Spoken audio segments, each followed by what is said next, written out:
Welcome to the studio. I'm Zann, and today I'm going to be painting a portrait of this little cat, a long-haired kitty named Maya. So I'm just going to put my reference up above my canvas here. And you'll notice I don't print off my reference photos too big, and I like doing that because I don't want to get distracted by the details too early on. So I've got my canvas here, I've got my reference, a nice wax palette, brushes, very important. If you want to join me, grab some supplies and let's get started.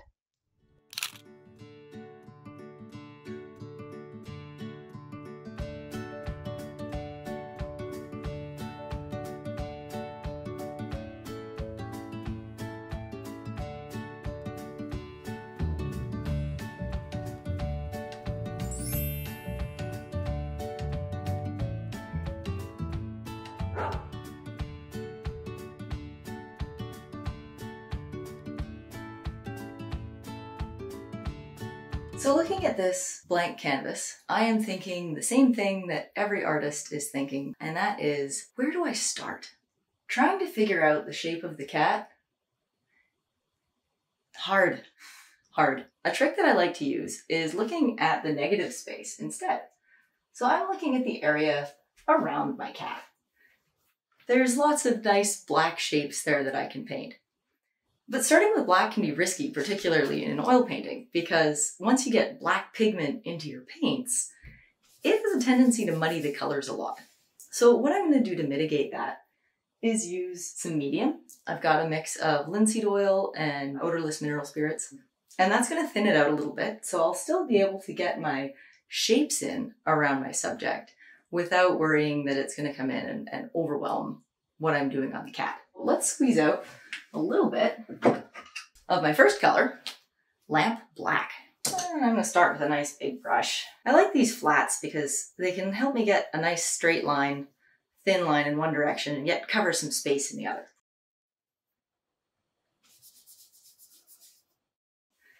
This starts a little more than halfway over, kind of there, and goes to a little above halfway down, about there. And I've got a nice shape like that. And that gets all black. And then what else happens? I've got a shape that's kind of like this, but it's got a kitty foot in the middle of it. The kitty foot's going to be somewhere around there. But other than that, it comes almost down to kind of 2/3 of the way down. And across to really quite low down. So we've got angle coming up there. And then across. And then apart from the kitty foot, this all gets to be black. And I'm not going to worry about the details there because I'm using such a washed out version of my black that later on I'm going to be able to just push and pull these paints around and paint over it no problem. If you're working in acrylic, you got it made in the shade, man. You can do whatever you want on this canvas and you can still paint over it. So be bold about putting your marks down, especially if you're using washy oils or acrylics. What else can I see here? So I got this line coming down. Where does the foot end? Oh, about there. And then we've got this angle coming up here. That's coming across. And we've got the other foot. There we go. Other foot coming in. We're getting into pillow territory here. Pillow's got a little bit off the bottom there, like that. I've got another shape right there that I think I can make happen. Down. About there. Yeah, that's maybe 1/4 of the way across. And that's going to become part of his ear. Her ear, I think. There we go. Quite close to the top. And then we've got the middle of the ears coming in. And we got a little kitty. Looks just like a cat, right? Don't worry, we'll get there. Now one change I'm going to make to this is how high up this pillow is coming, because I don't think it quite works with my composition. Don't know if you can hear that, but my dog Peaches is dreaming in the background. So now I get to check my work and see how close I got. And I'm looking at, it's about 1/3 of the canvas. So how are we doing here? It's a little wide, and I think it's on this side that it needs to come in. I think I'd now like to separate the cat from the cushion. Coming out, got his fluff kind of puffing up against the pillow there. Comes down, comes in at maybe a third, and then it joins up with his arm there.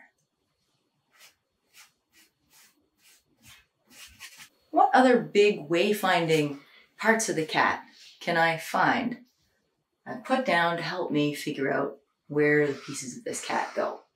Well, we've got this big mask area. Of course, there's the eyes, nose, and ears. Those are always useful. And the chin.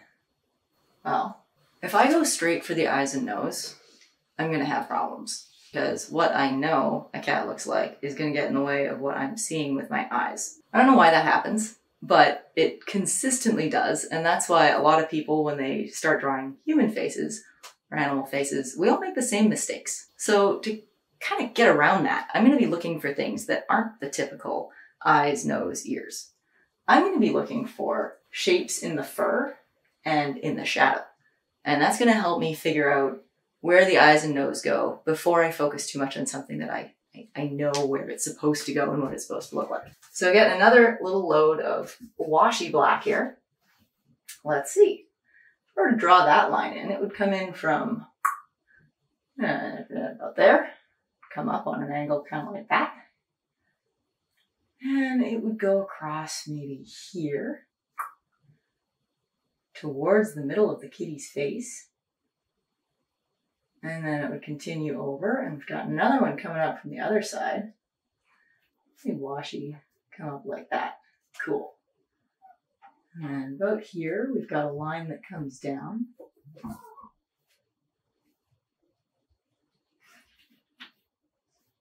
that. And then kind of ends there with those fur tufts, comes down here. Okay. And then very near the bottom of that, there are some cat eyes. So I'm going to leave those white.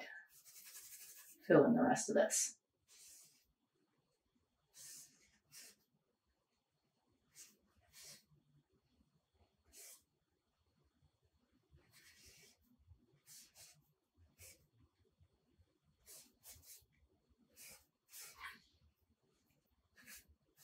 There we go. So to check my work this time, instead of checking angles, I'm just going to stand back and squint. Try not to step on my own cat as I do so. Down here, got big shape, little shape, shape that connects. With that more confidently put in, I'm going to touch up my background again. I'm going to go significantly darker this time. And I'm also going to get the edges of the canvas.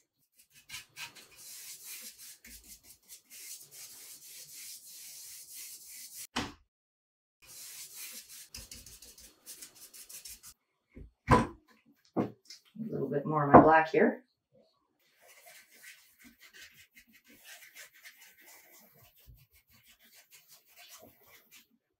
Gosh, it's satisfying having this big area fill in that lovely black color. And after I've put some of the mineral spirits and linseed oil down on my canvas in that first pass, it just goes on so smooth. Ooh.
Now, as I switch to more of Maya herself, I'm going to stop using black. And the reason for that is she's got a lot more color in that black and white fur than just black and white. There's warmth, there's coolness, there's the effects of the light. And to make that more alive, I'm going to switch to a slightly warm and slightly cool off black. So for me, that's going to be a raw umber and a Payne's gray. They mix together to make a neutral color, but you just wind up with this slightly more variation. There's something I like about it. And then one other thing I'm going to do is put down some middle gray. And what's really useful about middle gray is you can use a value finder like one of these guys, and they're great for figuring out how dark or light different areas of your painting are. But if you don't have one of these, or if you just want to be a little less technical, this will tell me whether something is above or below a middle gray. And that can be really useful. So this area in the fluff, that's probably one of the darkest areas of light fur, and it is almost a neutral gray. So that's going to really help me put my values in the right spot. And by using thinner instead of white, I'm using less paint overall, which makes it much easier to paint over if I do it wrong. There we go, now it's starting to cooperate.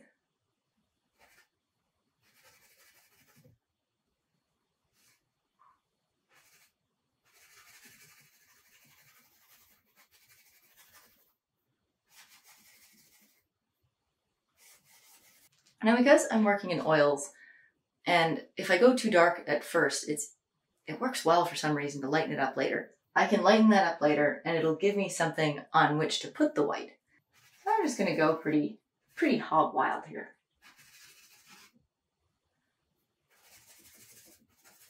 This side of Maya's face is quite a bit darker, so the white isn't actually white. There's a bit of a shadow running up this side, so I'm trying to get that in. And I think it's time to get the big shapes of the pillow in. Mostly I'm sticking with my raw umber as my brown, but this has a little bit more yellow to it. That's pretty close. And I don't want it to be too much of a hit of color, because the hit of color I really want to focus on is going to be Maya's eyes. So everything else has to be a little washed out.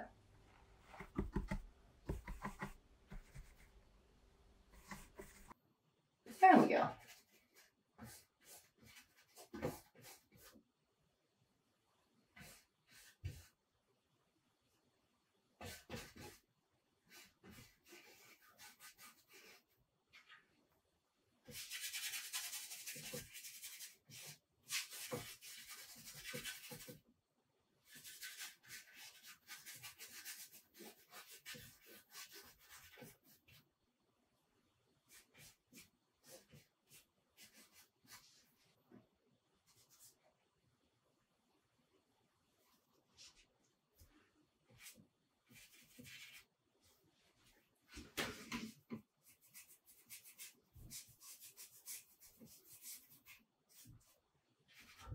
I've got light on my brush, and I'm going to be pulling that through the pillow color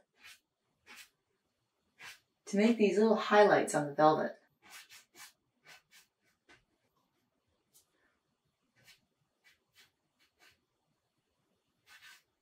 You don't want to add too much. Again, that's going to detract from Maya's face. But a little bit, pointing up towards her eyes, that's good. Now, something I didn't really plan for, I think I see a hint of pink, just like a tiny hint in those ears. I gotta grab some pink paint. More accurately, magenta. A little bit of pink in there, just a titch.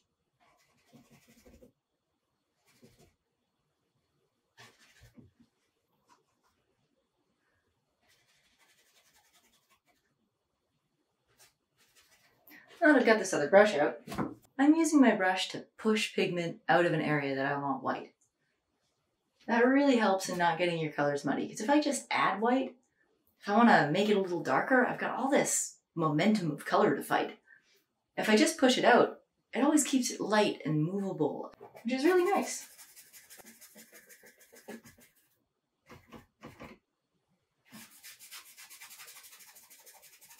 what you'll also start to notice as I'm doing this get a little bit of fur texture going.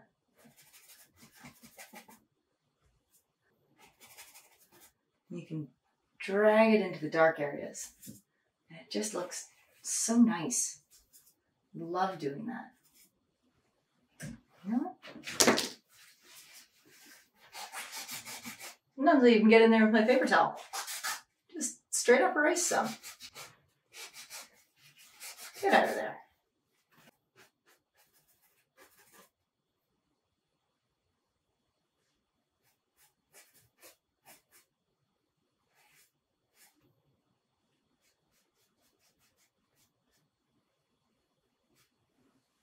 Let's get up close and personal with these eyes using little brushes.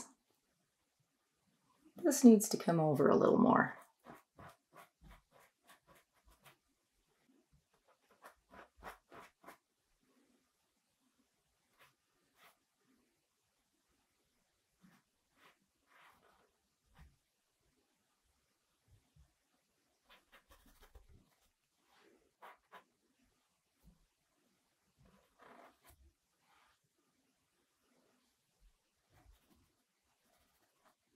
Still just kind of pushing and pulling pigment around.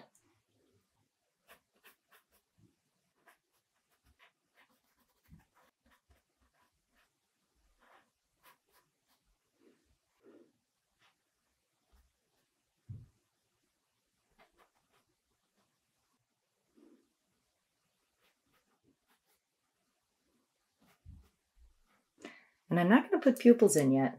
It's going to risk me getting things muddy. Instead, I'm going to work a little bit on the greens of Maya's eyes. And it's mostly a brown color at first. It's not super bright. Come in with my brights later. And this left eye is much lighter than the right eye. Try to keep that in mind.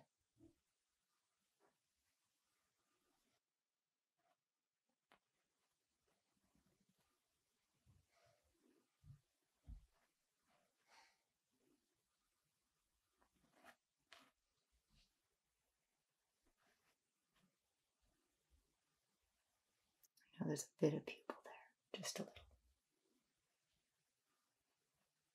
Bit by bit, Maya starts to look more like herself.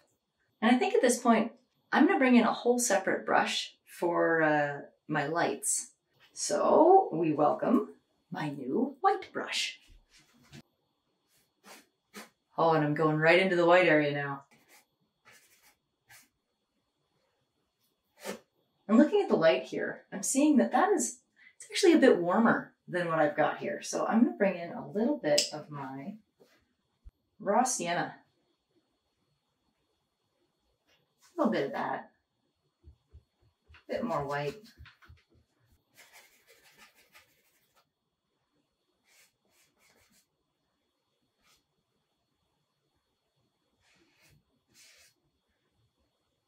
Trying to follow these brush strokes in the same direction that Maya's fur is flowing.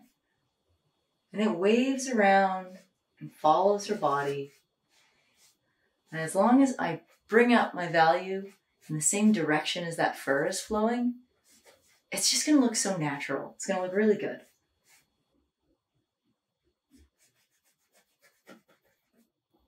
I'm adding a bit of my gray there. And that's because this color along here, those whites are not quite as bright as these whites here. So I want to make sure that the color I'm lifting up to isn't white, but actually a little bit off-white.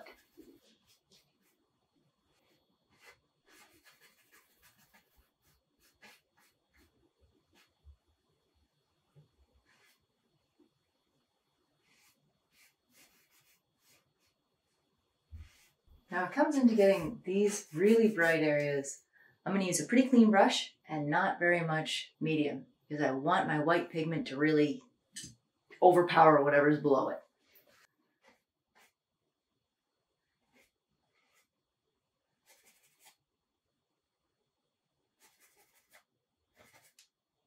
You can see how that really just starts getting that really nice fur texture in there without me having to go in and paint every hair by hair.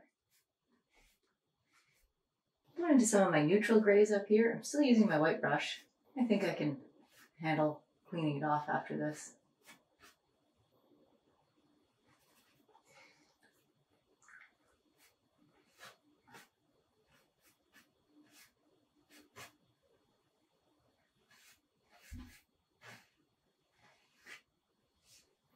Just pulling these long strips of fur out from her body.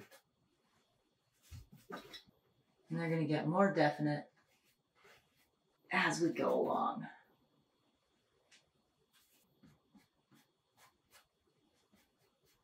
This area is in the shadow. I don't want it to be too white, even in the highlights.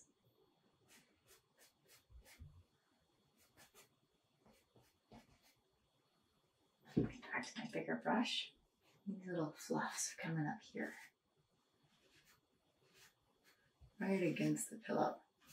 You bush up in a little toughness. Very cute. Coming in with a little bit of shine here. And because I've got white on my brush, instead of just erasing, that has a different effect. Now I'm just noticing there's a little bit of pillow here. I was thinking this light was too thick. All right, let's get some of these little ropey bits in. Got some ropes coming on here. Now, I'm not going to give them too much detail because they're really far away from Maya's face and I don't want to pull the eye down into this area. So I'm not going to make them quite as bright as they are in the reference. Mostly I'm erasing these in. And we're going to have one there to show that they continue around.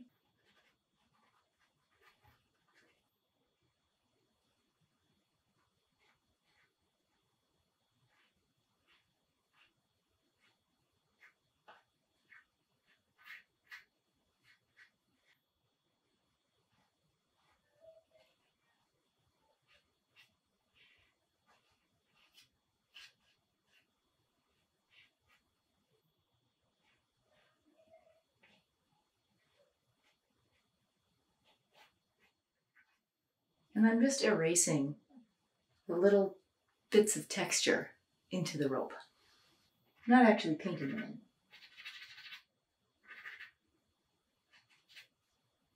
in. There we go. Not too much left to do here. I'm gonna come in with a nice new, fresh, clean brush for my green.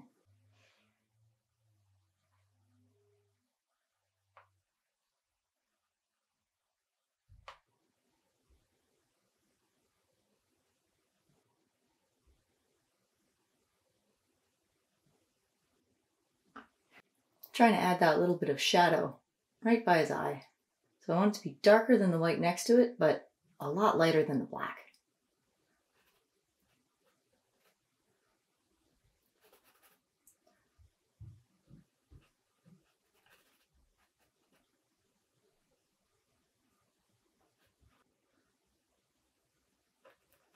This area of shadows, because his lips are round. Oh, there's my black pinky. His lips are round, so it casts a shadow in this direction. Got these little tufts on top. I'm going to define those with a light brush in just a sec.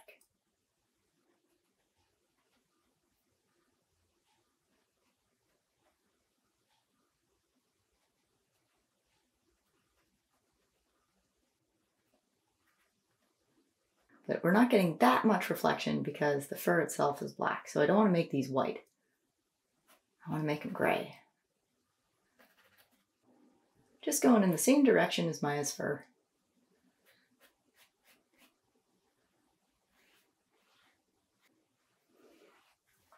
Wipe that down, pick up my light pinkish gray, go back in here and blend these in a little.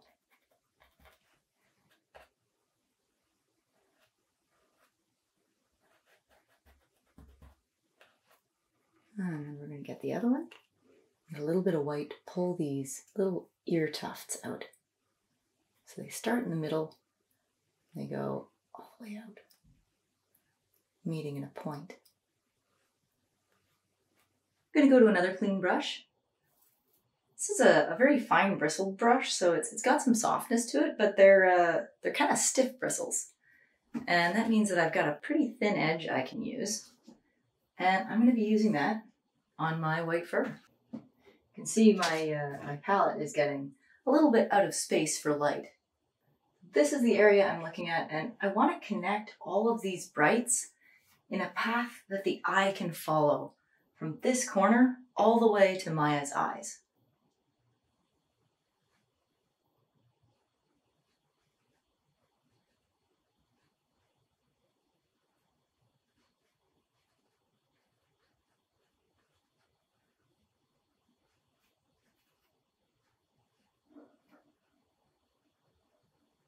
She's got a couple of waves in her fur, so we're going to try and get those in there as well.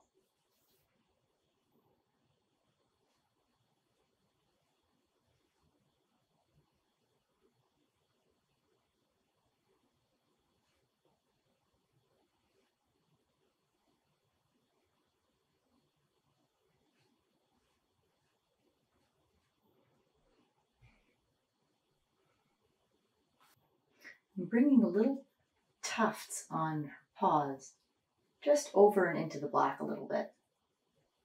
And something that's quite cute that a lot of cats have is this little poof of hair that comes out from between their toes. So let's get those. I think we're getting pretty close here. So much so, time to do the pupils. Get in real close, use my dirty pinky.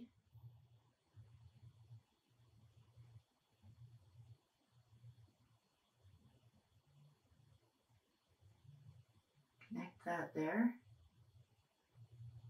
Yeah. This one.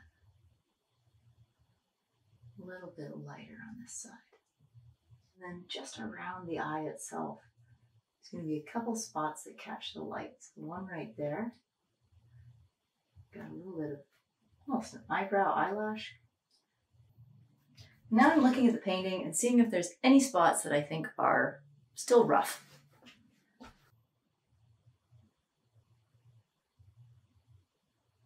And I think I'm mostly fiddling now. The only real things left are the whiskers and the specular highlights in the eye. So those little reflections that they get.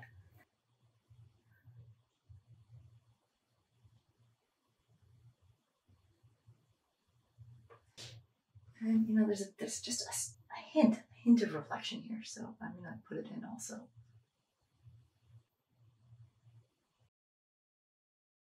Whiskers. This is my favorite paintbrush for whiskers. It's thin and big enough that it will hold enough paint to do the whole whisker. What I like about the filbert shape is that as I press harder, I'll get a thicker line. So very carefully, add a couple of whiskers.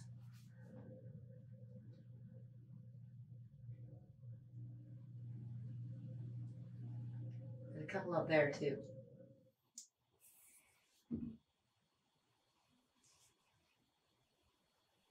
I might come back in and do another couple of touch-ups after looking at a high-res version of my reference photo, but I think for the most part, that's got Maya down. What do you think?